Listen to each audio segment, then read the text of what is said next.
各位朋友，大家好。大家是否希望把你哋嘅產品廣告免費喺 Google 全球最大嘅搜尋器自然排位展示出嚟？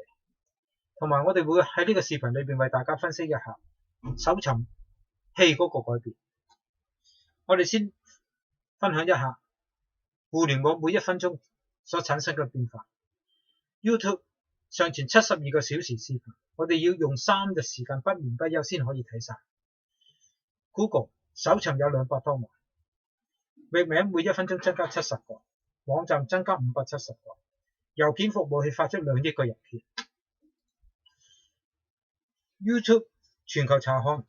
有130萬，Google 有200多萬，兩個加起嚟有300多萬。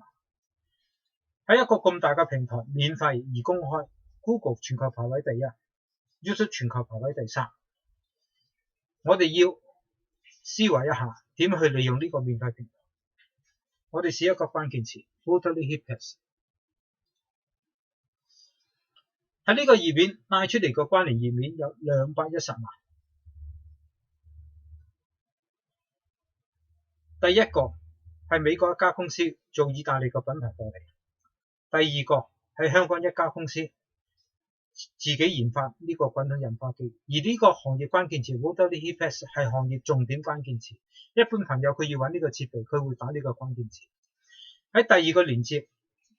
大家可以睇到呢個連接來源係 YouTube 視頻平台。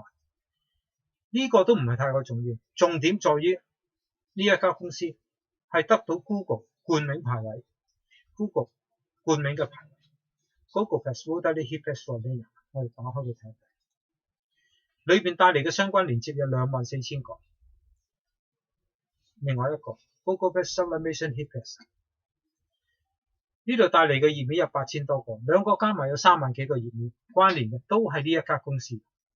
咁就可以反映到呢家公司喺呢個行業關鍵詞嗰個排位嘅重要性，從而令 Google 對佢產生興趣，幫佢哋做嗰個冠名排位。我哋喺 Google 關聯嘅視頻頁面，我哋再睇一睇。喺10個連接裏邊，呢一間公司攞咗8個，佢攞到呢8個，同佢依家呢2個關聯嘅連接係有莫大個關聯。因為要做呢啲排位，確確實實你唔係3兩日花好多錢去做就可以做到出嚟，佢係真係要用心經營，用時間去經營，先可以得到呢啲嘅效果。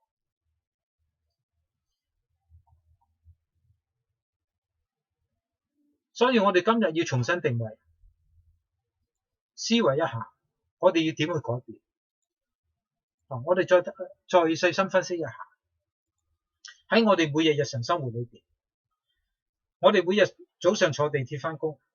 大家喺車廂裏邊睇一下，現時啲人朋友啲乘客佢做緊一啲乜嘢嘅行為？我相信大部分得出嚟個結果都係用手機上網查看一啲信息，或者睇一啲新聞，或者睇一啲視頻。所以今日我哋喺城市裏面生活嘅朋友，用緊手機嘅朋友，上網嘅朋友，佢都有啲改變。佢希望得到嘅信息唔係文字加圖片，而係一個比較動態嘅信息。如果喺一個視頻喺一個連接裏邊係講俾佢聽係一個視頻嘅，好大部分啲朋友佢都會點擊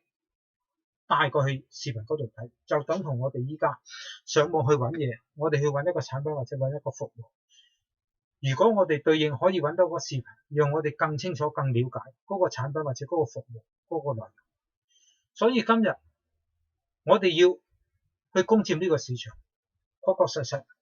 消費者嘅眼睛係雪亮嘅，我哋要將我哋嘅產品嘅能力、個優勢透過視頻展示出嚟。喺嚟緊嘅5月20號，我哋喺香港工業總會舉辦分享會，係由我哋 Google 推廣大師 David 親臨主講。如果大家對呢個分享會有興趣，大家不妨喺呢個頁面下載呢個報名表格，因為座位有限，報名要從速。另外，我哋為大家推薦一個平台，如果大家有啲產品係要面向中國市場，中國移動市場係相當龐大，依家用緊智能手機嘅朋友係超過5億，而我哋呢個平台，我哋保證承諾喺你哋嘅視頻播出之前，唔會有視頻干擾，唔會有廣告干擾，直接播放你嘅視頻。不論你嘅視頻係廣告，只要佢係合法冇污染，我哋就會讓佢自然播出。同時，我哋嘅平台已經係有手機版本，流流嘅朋友唔需要下載任何 Apps 就可以直接觀賞，呢個係我哋平台優勢。多謝大家。